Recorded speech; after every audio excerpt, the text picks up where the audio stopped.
తాకట్లో ఉన్న మీ బంగారాన్ని విడిపించి ఆ రోజు ఆన్లైన్ రేటుకి కొంటాం. Sharma gold company. నమస్తే, వెల్కమ్ టు సుమన్ టీవీ. నేను గిరిజ. ప్రజెంట్ కనుక మనం చూసుకుంటే వివాహం కానీ, సంతానం కానీ, విద్యాపరంగా కానివ్వండి, లేదంటే డబ్బు పరంగా ఏ విధంగా చూసుకున్నా సరే మనకు ఇలాంటి రకరకాల సమస్యలు అయితే మన ఇంట్లో ఉంటున్నాయి. సో వీటికి కారణం మన పూర్వీకులు తెలిసి తెలియక చేసిన పాపకర్మలు ఎందుకు కారణం అనుకోవచ్చా, లేకపోతే మనం ఏమైనా తెలిసి తెలియకుండా చేసిన తప్పులు కారణం అనుకోవచ్చా? అసలు ఈ పూర్వీకులు చేసిన తప్పుల వల్ల మనము ఈ సమస్యల్లో ఎందుకు ఇరుక్కున్నాము, మరి ఈ సమస్యల నుండి బయటపడే అవకాశం ఏమైనా ఉందా? ఇలాంటి విషయాలన్నీ తెలియచేయడానికి వాళ్ళు మనతో పాటు ఉన్నారు ప్రముఖ జ్యోతిష పండితులు బ్రహ్మశ్రీ నందిబట్ల శ్రీహరి శర్మ గురువు గారు. మరి వారి మాటల్లో తెలుసుకునే ప్రయత్నం చేద్దాం. గురువు గారు నమస్కారం. వాగర్థ వివ సంపృక్తౌ వాగర్థ ప్రతిపత్తయే జగతః పితరౌ వందే పార్వతీ పరమేశ్వరౌ. సదాశివసమారంభాం శంకరాచార్య మధ్యమాం అస్మదాచార్య పర్యంతం వందే గురు పరంపరాం. ఆదిత్యాయ చ సోమాయ మంగళాయ బుధాయ చ గురుశుక్ర శనిభ్యశ్చ రాహవే కేతవే నమః. శృంగేరి జగద్గురు పీఠాధిపతులకి, కంచి పీఠాధిపతులకి నమస్కారములు తెలియజేసుకుంటూ కార్యక్రమాన్ని ప్రారంభిద్దాం. గురుగారు, నిజంగా మన పూర్వీకులు చేసిన కర్మలు ఏమైనా ఉంటే అవి మన దాకా ప్రాప్తిస్తాయంటారా? నిజంగా ఎలాంటి రకాల సమస్యల్ని మనం ఎదుర్కొంటున్నామంటారు గురుగారు, తెలియజేస్తారా? తప్పకుండానమ్మా. ఇప్పుడు మనం గమనించుకున్నట్లయితే ఈ జన్మలలో మనం అనేక రకాలైనటువంటి సమస్యలు మనం ఎదుర్కొంటాం. కానీ కొంతమంది రాజభోగాల్ని మనకంటి ముందరనే అనుభవిస్తూ ఉంటుంటారు. కటిక దరిద్రంలో పుట్టిన వాళ్ళు కూడా గొప్ప ధనవంతులైన వాళ్ళు ఉన్నారు. మనం చూస్తుండగా మన చిన్నతనంలో గొప్ప కోటీశ్వరులు సైతం ఈ రోజున చాలా మటుకు హీనమైన స్థితిలో ఉన్నారు. వీటికి గల కారణాలు కనుక చూసుకున్నట్లయితే మనకు కర్మ సిద్ధాంతం ప్రకారం మనం చూసుకున్నట్లయితే మనం గత జన్మలలో చేసిన కర్మ ఫలితాల ప్రభావం కొంత, మన పూర్వీకులు అంటే తండ్రి వైపు తల్లి వైపు ఉన్నటువంటి పూర్వీకులు వాళ్ళు బ్రతికుండంగా చేసిన కర్మ ఫలాలు కొంత, మళ్ళీ మనము గుర్తెరిగి తెలిసి తెలియక చేసినటువంటి తప్పుల వలన పొందే ఫలితాలు కొంత. వెరసి మొత్తము ఈ జీవితంలో కష్టాలు పడడానికి గల కారణం 100% ఇవి. అలాగే మనం సుఖపడుతున్నాము అనంటే కూడా గత జన్మ కర్మ పుణ్యము, మన పెద్దలు చేసినటువంటి పుణ్యము, అలాగే ఈ సంబంధించినటువంటి మనం ఈ జన్మలో చేసుకున్నటువంటి పుణ్యం. అయితే సంతోషంగా ఉన్నవాడి గురించి మనం ఏమీ చర్చించుకోని అవసరం లేదు. ఎందుకంటే సమాజానికి సమస్యలతో బాధపడుతున్నటువంటి వాళ్ళు ఆ సమస్య నుంచి బయటపడాలంటే ఏ మార్గం అన్వేషించాలని చెప్పి బాధపడే వాళ్ళకి మాత్రమే మనం విషయ పరిజ్ఞానం, తద్వారా కొన్ని నివారణ ఉపాయాలు మనం తెలియజేస్తున్నాం. ఇప్పుడు ఆకలి ఉన్నవాడికి మాత్రమే మనం సహాయం చేస్తే వాటి విలువ తెలుస్తుంది. అవును గురుగారు. అలాగే సమస్యల్లో ఉన్నవాడు, సమస్యలు అంటే ఏంటమ్మా, ముఖ్యంగా ప్రతి మనిషి ఈ రోజుల్లో ప్రధానంగా ఎదుర్కొనే సమస్య ఆర్థికపరమైన సమస్య. 100కి 100% పెట్టిన పెట్టుబడికి డబ్బు రాకపోవడము, ఉద్యోగం సరిగ్గా లేకపోవడము, వ్యాపారం సరిగ్గా లేకపోవడము, ఆర్థికపరమైన సమస్యలు, రాని బాకీలు, ముఖ్యంగా ధనముతో సమస్యలు ఎక్కువగా ఉంటున్నాయి. ఇక రెండవ సమస్య సమాజాన్ని పట్టి పీడిస్తున్నటువంటిది వివాహం. వయసు వచ్చిన ఆ వయసుకు తగ్గట్టుగా వివాహం జరగట్లేదు. చివరికి ఎవరినో ఒకరిని వివాహం చేసుకోవాలనే పరిస్థితికి వస్తుంది. అంటే కాంప్రమైజ్ అయ్యేటువంటి జీవితం. ఇక మూడవ సమస్య సంతానపరమైనటువంటి సమస్య. ఎంతోమందికి పూర్వకాలంలో అసలు సంతానహీనులంటూ లేనివాళ్ళు, కానీ ఈ కాలంలో సంతానముతో సమస్యలు ఎదుర్కొంటున్నారు. అట్లాగే దాంపత్య సౌఖ్యము, అంటే ప్రతి మనిషి జీవితంలో దాంపత్యం అనేటువంటిది ఒక మధురమైన అనుభూతి అమ్మ. వివాహం అయి కూడా ఎన్నోసార్లు డైవర్సులు అయినటువంటి వాళ్ళు ఉన్నారు. ఇక అన్నిటికంటే ప్రధానంగమైనటువంటిది ప్రతి మనిషికి ఏదో ఒక సందర్భంలో సమస్యలు ఎదుర్కొనేటువంటిది ఏ పని చేసినా ఆ పని పూర్తి కాలేకపోవడం. ప్రతి దాంట్లో అవమానము, అపజయము, ఇంకా చెప్పాలి అని అంటే అసలు నిరాశతోనే జీవిస్తున్నాడు మానవుడు చాలా మటుకు. వీటన్నిటికీ గల కారణము అనేటువంటిది మనం కనుక చూసుకున్నట్లయితే మనం ఇంతకుముందు చెప్పుకున్నటువంటి వాటికంటే కూడా అనేక రకాలైనటువంటి సమస్యల్ని పరిష్కరించేది సర్వప్రాయశ్చిత్త కర్మక్రియలు అనేటువంటివి ఉన్నాయి. ఇందులో 5 రకాలైనటువంటి శాపాల ప్రభావం మానవుని ఇబ్బంది పెడుతుంది. 1 ముఖ్యంగా పితృశాపం, 2 దైవ శాపం, 3 స్త్రీ శాపం, 4 సర్పశాపం, 5 గురు శాపం. ఈ 5 శాప ప్రభావాలు మానవుని అతలాకుతలం చేస్తాయి. అవి జాతకం చూస్తే తెలుస్తుంది. కానీ ఈ యొక్క శాప నివృత్తికి సంబంధించినటువంటి చేసేటువంటి పరిహారాలు చాలా ఉన్నాయి. చాలా చోట్ల చేయిస్తున్నారు. కానీ ఇప్పుడున్నటువంటి పరిస్థితుల్లో ఇప్పుడు అది ఒక వ్యాపారాత్మకమైనటువంటి ధోరణిగా మారింది. చాలామంది వీక్షించేటువంటి ప్రేక్షకులు కూడా ఆలోచించేది అంటే ఈ శాపాల గురించి తెలవగానే వాళ్ళు వెతుక్కొని డైరెక్ట్గా వెళ్ళిపోతున్నారు. తద్వారా ఏమవుతుంది, వాళ్ళకి న్యాయం జరగట్లేదు. ఇది ఎవరి గురించి చెప్తున్నానంటే, ఇలా ఇబ్బందులు సమస్యలు ఎదుర్కొంటున్నాము అని అంటే ఆ సమస్యల పరిష్కారానికి వెతుక్కొని మంచి చెడు చేయిస్తారా లేదా అని తెలుసుకోకుండానే వెళ్ళిపోయి చేస్తున్నారు. అక్కడ ఏం జరుగుతుంది, మాట్లాడేటువంటి వ్యక్తులు ఒకళ్ళు, చేయించే వ్యక్తులు ఒకళ్ళు. ఆ చేయించే వ్యక్తులకి టార్గెట్లు ఉంటాయి. ఏం టార్గెట్లో, రోజుకి ఇన్ని పూజలు చేస్తే ఇంత అమౌంట్ వస్తుంది. అందుకని వాళ్ళు చేయించే విధానంలో స్పీడప్ చేసుకొని వెళ్తున్నారు. ఇవన్నీ గమనించి ఎవరు మంచిగా చేయిస్తారనే ఉద్దేశంతో మనం గత 15 సంవత్సరాలుగా ఈ యొక్క సమస్యలన్నిటికీ కూడా ఒకే పరిష్కారంగా ఈ ప్రాయశ్చిత్త కర్మలు అనేటువంటి ఖచ్చితంగా మానవుడు చేసుకొని తీరాలి. ఈ ప్రాయశ్చిత్త కర్మలలో లోపాలు అనేటువంటివి ఉంటున్నాయి. ఇంకా అన్నిటికంటే ముఖ్యంగా మనం గమనించాల్సినటువంటి అంశం ఏంటంటే, ఈ రోజుల్లో దీని వ్యాపారాత్మకంగా ఏ విధంగా ఉంటుందనంటే, అసలు ఎక్కడ శాస్త్రంలో చెప్పలేనటువంటి విధంగా, వాస్తవంగా చెప్పాలంటేనమ్మా, ఎక్కడ మీరు ఏ వెబ్సైట్లోకి వెళ్ళినా ఈ నక్షత్రాల్లో పుట్టినటువంటి వాళ్ళు ఈ శాపానికి గురవుతారని ఎక్కడా లేదు. ముఖ్యంగా పితృశాపం ఉన్నవి 27 నక్షత్రాలు, అందులో 19 నక్షత్రాల్లో పుడితేనే శాపం, పితృశాపం ఉంటున్నట్టంటే మరి ఆ నక్షత్రాల్లో పాపాలు చేసుకొని పుట్టినట్ల. ఇదంతా ఒక రకంగా వ్యాపారమే.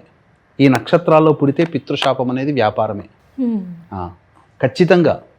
పైగా ఎలాంటి ఉద్బోధనలు చేస్తున్నారని అంటే, సమాజాన్ని తప్పుదో పట్టిస్తున్నారు. ధనార్జనే ధ్యేయంగా ఉన్నటువంటి వాళ్ళ యొక్క చేతిలో ఇటువంటి వాళ్ళు బలైపోతున్నారు.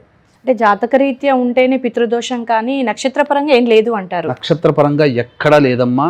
అసలు ఈ పితృదోషము సంబంధించినటువంటి పరిహారాలు చేసేటువంటి దిగ్ధంతులైనటువంటి వాళ్ళు, ఉద్దండులైనటువంటి పండితుల్ని కూడా నేను అడిగాను, ఏమండి 20 నక్షత్రాల్లో కొంతమంది ఇట్లా చెప్తున్నారు, ఈ నక్షత్రాల్లో పుడితే దోషమని అని చెప్తున్నారు కదా, నిజంగా ఎక్కడైనా శాస్త్రంలో ఉందనంటే శాస్త్ర ప్రకారం నక్షత్రానికి దోషం లేదు. నక్షత్రాలు కొన్ని కోట్ల నక్షత్రాల్లో మానవుడికి సంబంధించినవి 27 నక్షత్రాలు. 27 నక్షత్రాల్లో పుట్టినల్లో అందులో 19 నక్షత్రాలు మరీ చెప్పి, ఆ 19 నక్షత్రాలు అంటే ఏంటమ్మా, ఒక కుటుంబంలో 9 ఉన్నారంటే ఆ 9లో ఈ 19లో ఏదో ఒక నక్షత్రంలో పుడతారు కదా.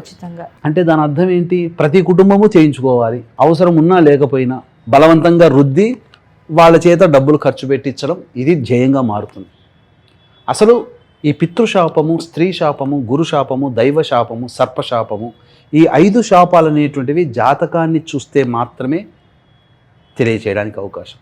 ఈనాడు జాతకము, జ్యోతిష్యం అనే విద్యతో సంబంధం లేకుండా ఏదో 4-5 గ్రహాల గురించి చెప్పడం, ఆ గ్రహాల్ని ఇటు అటు అటు ఇటు చేసి చెప్పడం, ఇలా ఉంటే ఇలా జరుగుతుందని చెప్పడం, అలా దీన్ని జ్యోతిష్యానికి ఆపాదించుకుంటున్నారు. అయితే జ్యోతిష్య ప్రభావంగా జాతకరీత్యా ఈ యొక్క దోషాలు అనేటువంటివి జ్యోతిషపరంగా తెలుస్తాయి. కానీ సంపూర్ణముగా అవగాహన చేసుకొని ఎవరికి ఉంటే ఈ పరిహారం చేసుకోవాలనేటువంటిది విషయ పరిజ్ఞానం లేకుండా అందరికీ ఇది అంటగట్టడం, ధనార్జనే ధ్యేయంగా ఉండడం వల్లనే ఇప్పుడు సమాజంలో ఇటువంటి పరిహార క్రియలు అనేటువంటివి తెలియకుండా కన్ఫ్యూజన్లో పడిపోతున్నారు.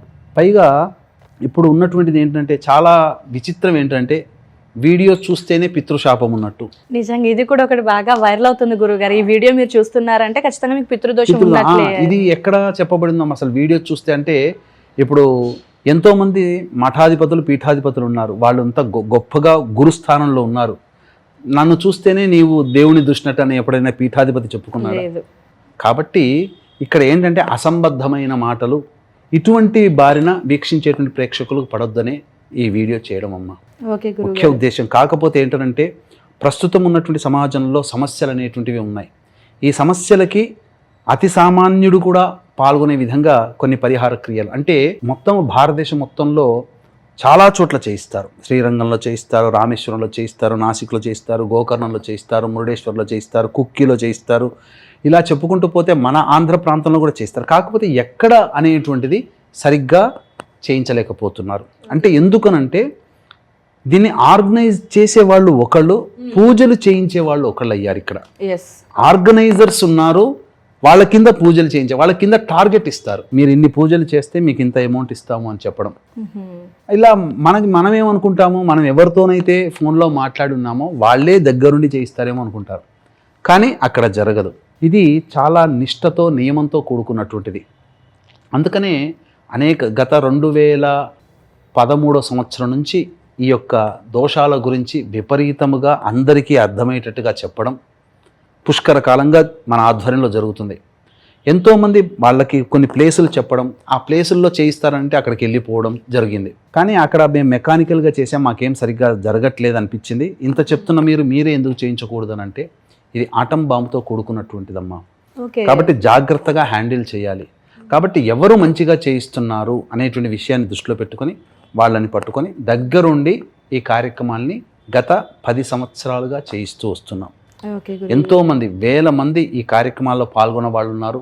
వాళ్ళ జీవితాల్లో మంచి జరిగినటువంటి సంఘటనలు కోకొల్లలుగా ఉన్నాయి. మనం చెప్పుకోవాల్సినటువంటి పని లేదు. ఎందుకనంటే ఇది సశాస్త్రీయమైన విధానంతో జరగాలి. కాబట్టి ఎవరి మంటపం వాళ్ళదే. అలాగే ఈ యొక్క సంబంధించినటువంటి కార్యక్రమంలో మోక్షనారాయణ బలి పూజ, తదనంతరం త్రిపిండి శ్రాద్ధము, పంచప్రాయశ్చిత్త హోమాల్లో మరీ విచిత్రం ఏంటంటే ఆ ప్రాయశ్చిత్త హోమాల్లో చేస్తున్నప్పుడు కూడా ఒక బ్రాహ్మణుడు పెట్టే చేస్తున్నాడు. మరి సంఖ్య ఎక్కడవుతుంది? హోమం చేసే సంఖ్య పూర్తి కావట్లా. మన దగ్గర అయితే 3 బ్రాహ్మణులు పెట్టి చేయిస్తుంటాం. 3 బ్రాహ్మణులు కూర్చొని హోమం దగ్గర చేస్తేనే ఆ చేయాల్సిన సంఖ్య పూర్తి అవుతుంది. కానీ ఇది ధనార్జన ధ్యేయంగా ఉన్నటువంటి వాళ్ళు ఏంటంటే ఒక బ్రాహ్మణ్ణి పెట్టి అక్కడ ఏమవుతుంది, అక్కడ ఆ ఒక్క బ్రాహ్మడికి అయ్యే ఖర్చు మాత్రమే ఇవ్వడం జరుగుతుంది. తద్వారా ఏమవుతుంది, ఖర్చు మాత్రం అధికంగా కనబడుతుంది. ఇక్కడ బ్రాహ్మణులు పెట్టేది మాత్రం ఒక్కరే అయిపోతున్నారు. తద్వారా ఈ తేడాని ఎప్పుడు తెలుసుకుంటున్నారంటే మోసపోయిన తర్వాత తెలుసుకుంటున్నారు. అందుకనే మోసపోకముందే జాగ్రత్త పడండి. మోసానికి మీరు గురి కాకుండా మీరు నిర్ణయం తీసుకోండి. ఇది జరుగుతున్నాయమ్మా. ఓకే గురుగారు, అంటే పితృదోషం అంటే మనకు ఓకే తండ్రి పరంగా వస్తుంది అని అంటారు కదా గురుగారు. మరి ఇందాక మీరు అన్నట్టుగా దేవునికి సంబంధించి దోషం ఉంటుంది, దైవ దోషము, లేదంటే గురు దోషము, సర్పదోషం అని అన్నారు కదా. సో ఈ దోషాలన్నీ ఖచ్చితంగా ఒక మనిషికి ఉంటాయా, లేకపోతే వాళ్ళు చేసిన పాపాన్ని బట్టి దోషం అనేది ఏర్పడుతుందంటారా? ఇప్పుడు మనము పితృశాపం గురించి మొదలు మాట్లాడుకుందాం. తండ్రి వైపు 6 తరాలు, తల్లి వైపు 3 తరాలలో దుర్మరణాలు అంటే road accident, fire accident, suicide attempt, నదిలో బావిలో పడి చనిపోవడం, ఇంట్లోంచి వెళ్ళిపోవడం, లివర్ ఫెయిల్యూర్, కిడ్నీ ఫెయిల్యూర్, క్యాన్సర్తో చనిపోవడం, 60 సంవత్సరాల లోపల అల్పాయుష్తో ఏ విధంగా చనిపోయినా, కుటుంబ ఇవి కరోనాతో చనిపోయిన, కాలసర్పదోషంలో జన్మించిన ఎవరైనా కానీ ఇవి పితృదోషానికి సంబంధించిన సూచికలు. కొన్ని సంబంధించినటువంటి జాతకాలు లేని వాళ్ళు ఉంటారు. అప్పుడేంటి, ఒకరి ఇది పితృదోషము. కానీ ఇవన్నీ కూడా ఈ 5 రకాల శాప ప్రభావాలు వ్యక్తికి సంబంధించిన దోషాలు కావు, కుటుంబానికి సంబంధించింది. ఒక వ్యక్తి జాతకంలో ఇది కనబడదు, రెండో వ్యక్తి కుటుంబంలో ఇంకొక వ్యక్తి జాతకంలో కనబడవచ్చు. అప్పుడు కుటుంబానికి ఉన్నటువంటిదే ఈ శాపం. కాబట్టి అందరి జాతకాలు అందరికి చూపించుకునే శక్తి ఉండదు కదమ్మా. కాబట్టి ఇప్పుడు కొన్ని చెప్పుకోబోయేటువంటి సూచనలు గనక ఎవరి కుటుంబంలోనైతే ఉంటాయో వాళ్ళకి పితృశాపం ఉన్నట్టు లెక్క. ఏంటి ఆ సూచనలు అంటే, తరచూ కుటుంబ సభ్యులు తరచూ యాక్సిడెంట్స్కి గురవుతున్నా, తరచూ ప్రయోగ బాధలు గురవుతున్నా, కుటుంబంలో ఇంటర్ రిలీజియన్ మ్యారేజ్లు జరిగినా, అలాగే ఆడపిల్లలే సంతానంగా ఉండి పురుష సంతానం లేకపోయినా, కుటుంబ సభ్యుల మధ్య ఒకరికి అవగాహన ఉండదు. తండ్రి కొడుకు కూతురు, తల్లి కొడుకు కూతురు ఎప్పుడు కొట్లాడుకుంటూ ఉంటుంటారు, సోదర సోదరీమణులు. అలాగే పుట్టినటువంటి పిల్లలు మానసిక శారీరక లోపాలతో పుట్టిన, సంఘ వ్యతిరేక శక్తులతో చేతులు కలిపి కారాగార వాసమైన, అలాగే ఇంట్లో బొద్దింకలు జిల్ల పురుగుల బెడద ఎక్కువగా ఉన్నా, నల్లాలు ఎన్ని కొత్తవిగా మార్చినా, తరచూ వారం బాగుంటాయి, తరచూ మళ్ళీ నీటి బొట్టుగా మారుతున్నా, ఇంట్లో క్రాక్స్ ఎక్కువగా వస్తున్నా, తరచూ ఆహారం నేల పాలవుతున్నా, చేతిలోని ఆహారం తరచూ పాలు అనేటువంటివి పొంగి పొర్లుతూ ఉన్నా, ఇంకా కలలో గనక చూసినట్లయితే ఈ సంబంధించినటువంటి ఇల్లు కూలిపోతున్నట్టు, కారాగార వాసమైనట్టు కలలో వస్తున్నా, అలాగే సుడిగుండాల మధ్యలో చిక్కుకున్నట్టు కలలో వస్తున్నా, ఇంకా ఎన్ని ప్రయత్నాలు చేసినా వివాహం కాకుండా, పెళ్ళిళ్ళు కాకుండా, అబ్బాయిలకి అమ్మాయిలకి పెళ్ళిళ్ళు కాకుండా ఉన్నా, అలాగే గొప్పగా లక్షలు కోట్లు సంపాదించి ఒక అనాలోచితంగా ఒక ఇన్వెస్ట్మెంట్ పెట్టి పూర్తిగా నష్టపోయినా, ఎన్ని ప్రయత్నాలు చేసినా ఆ ప్రయత్నంలో విజయం పొందలేకపోయినా, ఉద్యోగం కానీ వివాహం కానీ, పెళ్ళిళ్ళు అయిపోయి 10 సంవత్సరాలైనా సంతానం కలగకపోయినా, అలాగే ఇంకా చెప్పాలి అని అంటే కుటుంబంలో సోదర సోదరి మధ్య విభేదాలు ఎక్కువగా ఉన్నా, తరచూ డైవోర్స్ ఎక్కువగా అవుతున్నా, ఏ జన్మలో ఏ పాపం చేశామో జీవితంలో ఎదుగుదల అంటే వాళ్ళతో పాటు వివాహమైన కొన్ని కుటుంబాలు ఉంటాయి ఒక సంవత్సరంలో. కొన్ని కుటుంబాలు చాలా పైకి ఎదుగుతాయి, కొన్ని కుటుంబాలు అధఃపాతాళలోకంగా అక్కడే ఉంటాయి. అంటే జీవితంలో సంవత్సరాలు 10 సంవత్సరాలు గడుస్తున్నా ఎదుగు బొదుగు లేని సంసారం ఎవరైతే జీవిస్తుంటారో అటువంటి కుటుంబాలలో పితృశాపం ఉన్నట్టే లెక్క. ఇక దైవశాపము, స్త్రీ శాపము, గురు శాపము, సర్పశాపం అంటే రాహుకేతుల మధ్య ఉన్న, అలాగే పంచమ స్థానంలో నవమ స్థానంలో శని కుజుల కలయిక, కుజుల స్థితి పొంది ఉన్న, అలాగే ఈ సంబంధించిన మిగిలినటువంటి దైవశాపము, స్త్రీ శాపము, గురు శాపము ఇవన్నీ జాతకాన్ని పరిశీలన చేసి పంచమ నవమ స్థానాలని బట్టి ఉన్నటువంటి పాపగ్రహాల వీక్షణ, షష్టమ స్థానాన్ని బట్టి వీటన్నిటిని జాతకాన్ని పరిశీలిస్తే చెప్పుకోవచ్చమ్మా. కాబట్టి ఇప్పుడు నేను చెప్పబడినటువంటి 5 రకాల సమస్యలకి ఒకే పరిష్కారంగా సర్వప్రాయశ్చిత్త కర్మగా ఈ యొక్క కార్యక్రమాన్ని మనం ఆధ్వర్యంలో ఈ నెల 25న బయలుదేరుతున్నాం. 26వ తారీఖు రోజున కార్యక్రమం చేయించడం జరుగుతుంది. అవకాశం ఉన్న వాళ్ళు కార్యక్రమ తదనంతరం కాంటాక్ట్ చేసి ఆ 26వ తారీఖు రోజున జరిగేటువంటి కార్యక్రమంలో నమోదు చేసుకోవచ్చు. ముఖ్యంగా చెప్పొచ్చేది ఏమిటంటే సామాన్య మానవుడు కూడా పాల్గొనే విధంగా మనం ఇక్కడ రుసుము అనేటువంటిది పెట్టడం జరిగింది. అంతేకాకుండా స్వయంగా మనం వెళితే ఎంత ఖర్చు అవుతుందో ఇక్కడ అంతే ఖర్చు అవుతుంది, మీరు కంపారిటివ్లీ ఎక్కడ చూసుకున్నా. అంతేకాకుండా ఒక 15 సంవత్సరాల అనుభవంతో చెప్తున్నాను ఏంటంటే చేయించేటువంటి విధానంలో సశాస్త్రీయంగా జరుగుతుందా లేదా అని చేయించుకునే వాళ్ళకి తెలియదమ్మా. ఎందుకనంటే మనం రెగ్యులర్గా ఇంట్లో చేసుకునే పూజలు హోమాలు లాగానే ఉంటాయేమో అని చెప్పి అనుకుంటారు. అక్కడ పోయిన తర్వాత పూజా విధానము, క్రతువు అన్నీ కూడా డిఫరెంట్గా ఉంటాయి, తడబడుతుంటుంటారు. ఆ తడబాటే చేయించేటువంటి వ్యక్తులకి అడ్వాంటేజ్గా మారుతుంది. దాదాపు 2.5-3 గంటల పాటు చేయించాల్సినటువంటి ఈ పూజా క్రతువు కొంతమంది ధనార్జనే ధ్యేయంగా గంటన్నరలో చేయించేసేస్తున్నారు.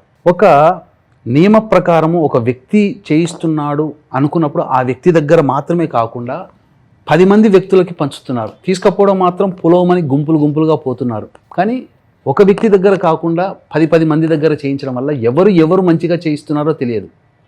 తద్వారా ఏమవుతుంది, అక్కడ సూపర్విజన్ అనేటువంటిది ఉండదు, మమ అనిపించేస్తున్నారు, తూతూ మంత్రంగా జరుగుతుందమ్మా. చాలా ఈజీగా. ఎందుకనంటే ఇప్పుడు యజ్ఞోపవీత ధారణ ఉన్నటువంటి వాళ్ళకి ఒక రకంగా ఉంటుంది, యజ్ఞోపవీతం లేనటువంటి వాళ్ళకి పురాణోక్తంగా చేయిస్తున్నారు. ఇది ఎక్కడైనా జరుగుతున్నటువంటి విషయం. కానీ మన దగ్గర అట్లా కాదమ్మా, అందరికీ ఒకే విధంగా శశాస్త్రీయముగా జరుగుతుంది తప్ప ఏదో యజ్ఞోపవీతం ఉన్న వాళ్ళందరినీ ఒక పక్కన కూర్చోపెట్టి చక్కగా లేని వాళ్ళకందరికీ ఇంకొక రకంగా చేయించడం జరగదు. అందరికీ కూడా ఎవరి సామాన్లు వాళ్ళకే ఉంటాయి. మనం తీసుకోవడమే. దాదాపుగా కొన్ని సీట్లు మాత్రం ఒక 7-8 సీట్ల కంటే ఎక్కువగా లేవమ్మా. కాబట్టి దాదాపుగా అందరినీ చక్కగా తీసుకుని వెళ్ళి చక్కగా దగ్గరుండి కార్యక్రమాన్ని జరిపించి సంతోషపెట్టి సశాస్త్రీయంగా జరిగించి మీరున్నారు కాబట్టి చేసామని చెప్పి ఇప్పటికీ అన్నవాళ్లే తప్ప ఇక్కడ కూడా ఇబ్బంది పడనటువంటి సందర్భాలు లేవు. కాబట్టి భవిష్యత్ కార్యాచరణ కూడా అందరికీ ఆమోదయోగ్యమైనటువంటి భవిష్యత్ నిర్ణయం కూడా అతి త్వరలో కూడా మీకు తెలియచేస్తానమ్మా సభాముఖంగా. ఓకే గురుగారు, అయితే ఈ 5 రకాల శాపాలకి కూడా ఇప్పుడు మీరు చెప్పినటువంటి అంటే మామూలుగా గోకర్ణలో పితృదోష నివారణ చేస్తూ ఉంటారు కదా గురుగారు, సో అన్నిటికీ కలిపి ఒకటేసారి దోష నివారణ చేసుకుంటే సరిపోతుంది? ఒకే రకంగా జరుగుతుందమ్మా. అంతకుమించి బ్రాహ్మణుల సంఖ్య ఎక్కువగా ఉంటుంది. ఇక్కడ చాలా మంది చేసే తప్పేంటనంటే ఒక బ్రాహ్మణ్ణి పెట్టి ఆ ఒక్క బ్రాహ్మణుడితోనే హోమం చేయించి, అసలు చెప్పాలంటే సూక్త పారాయణం బ్రాహ్మణులు వరుసగా ఒక 15 మంది వచ్చి వరుసగా కూర్చొని సూక్త పారాయణం చేయట్లేరు, ఎక్కడా చేయట్లేరు. అది శాస్త్రంలో చెప్పబడింది కాబట్టి దగ్గరుండి ఆ బ్రాహ్మణుని మనం పెడుతున్నాం. ఇక్కడ ఏంటనంటే చెప్పేటువంటి వీక్షించేటువంటి ప్రేక్షకులు కూడా అడగాల్సింది ఏంటంటే ఒక్కడే బ్రాహ్మడు పెడుతున్నారా, ఎంతమంది బ్రాహ్మణులు పెడుతున్నారు అని అడగాలి. ఎందుకంటే డబ్బు ఊరికే రాదు కదమ్మా. మోసం చేసేవాడి కంటే మోసపోయేవాడే జాగ్రత్తగా ఉండాలి ఇక్కడ. ఇప్పుడు అప్పు తీసుకున్న వాడి కంటే అప్పిచ్చిన వాడే ఇక్కడ అన్నట్టుగా మోసం చేసేవాడి కంటే మోసపోయేవాడే జాగ్రత్తగా ఉండాలి. ఉంటే మోసం చేసే అవకాశమే ఉండదు కదా. కాబట్టి వీక్షించేటువంటి ప్రేక్షకులు కూడా ఈ సంబంధించినటువంటి విషయాన్ని చాలా జాగ్రత్తగా ఉండి ఏదైతే మా నోటి నుంచి వచ్చిందో అదే అక్కడ ఇంప్లిమెంట్ అవుతుంది. చక్కగా ఒక బ్రాహ్మణుని పెట్టి చక్కగా తెలుగులోనే మాట్లాడతారమ్మా. మంచిగా అందరికీ అర్థమయ్యేటట్టుగా ఉంటారు. ఎక్కడా కూడా తొందరపాటు, బిత్తరపాటు, తొందరగా పూర్తి చేయాలనేటువంటి ఆలోచన ఉండదు. చాలా నింపాదిగా, సశాస్త్రీయముగా అన్నీ కేర్ తీసుకొని మనం చేయించడం జరుగుతుంది. ఒకటి, సూక్త పారాయణంలో 10-15 మంది బ్రాహ్మలు ఖచ్చితంగా ఉంటారు. ఖచ్చితంగా చాలా చోట్ల ఈ సూక్త పారాయణాన్ని అవాయిడ్ చేస్తున్నారు. ఇంకొకటి, హోమం దగ్గరికి వచ్చేసేసరికి ఒక్కడే బ్రాహ్మడు కూర్చొని ప్రతిదీ కూడా ఒక 10-11 సార్లు హోమం చేసి ఒక 10 నిమిషాల్లో చేస్తున్నారు. కానీ మనం ఏంటంటే 3 బ్రాహ్మణులు మనం పెడుతున్నాం ఆ హోమం దగ్గర. అప్పుడు 10 చేసినా ఒక్కడి చేస్తే 10 సార్లు హోమం, కానీ 3 ఉంటే 30 సార్లు అవుతుంది అక్కడ. ఈ పంచప్రాయశ్చిత్త హోమాలు 3 రెట్లు ఫలితాన్ని ఇస్తున్నాయి. ఇటువంటివి మనం దగ్గరుండి సశాస్త్రీయంగా చేయించడం జరుగుతుంది. అందుకనే 25న ఇక్కడి నుంచి బయలుదేరుతున్నాం, 26 కల్లా అక్కడ కార్యక్రమం పూర్తి చేసుకుంటున్నాం. మూలా నక్షత్రం ఉంది ఆ రోజున, అద్భుతమైనటువంటి నక్షత్రం, సర్ప నక్షత్రము. కాబట్టి సృష్టికి సంబంధించినటువంటి మూలమైనదే ఆ మూల నక్షత్రం. కాబట్టి గత జన్మ దోషాలు, మనం ఈ జన్మలో చేసినటువంటి దోషాలు, మన పూర్వీకులు తండ్రి వైపు 6 తరాలు, తల్లి వైపు 3 తరాల్లో ఉన్నటువంటి దోషాలన్నీ కూడాను తొలగిపోయి ఆనందంగా ఉంటామని చెప్పవచ్చు. ఓకే గురుగారు, సో ఓన్లీ కేవలం పితృదోషాలే కాదు, ఈ 5 రకాల దోషాలకి కూడా నివారణ ఒకటిగా చెప్పారు. సో చాలా చక్కగా తెలియజేశారు గురుగారు. ఎస్పెషల్గా సమస్యలు, ఈ సమస్యలు ఉన్న వారికి సూచనలు అన్నప్పుడు పూజ చేసుకున్నటువంటి సంవత్సరంలో ఖచ్చితంగా వాళ్ళ ఇంట్లో సమస్యలు తీరుతాయమ్మా. ప్రశాంతమైన, ముందుగా మనిషికి ప్రశాంతత వస్తుంది. ఈ పూజ జరిగిన తర్వాత సంవత్సరంలో వాళ్ళ ఇంట్లో పరిహారాలు ఖచ్చితంగా జరుగుతాయి. ఆ ఏ సమస్య కోసమైతే ఉన్నారో ఆ సమస్య తీరిపోతుంది. ఓకే గురుగారు, నిజంగా చాలా చక్కటి వివరణ. ఎందుకంటే మీరు చెప్పినటువంటి సమస్యలు ప్రతి ఇళ్లలోనూ ఉన్నాయి. సో ఈ సమస్య విన్న వాళ్ళు ఖచ్చితంగా ఈ ప్రాబ్లం ఉంది అని అర్థము. సో చాలా చక్కటి వివరణ, అలాగే మంచి పరిహారాన్ని కూడా తెలియజేశారు గురువుగారు. ధన్యవాదాలు. సర్వం శ్రీ ఉమామహేశ్వర పరబ్రహ్మార్పణమస్తు.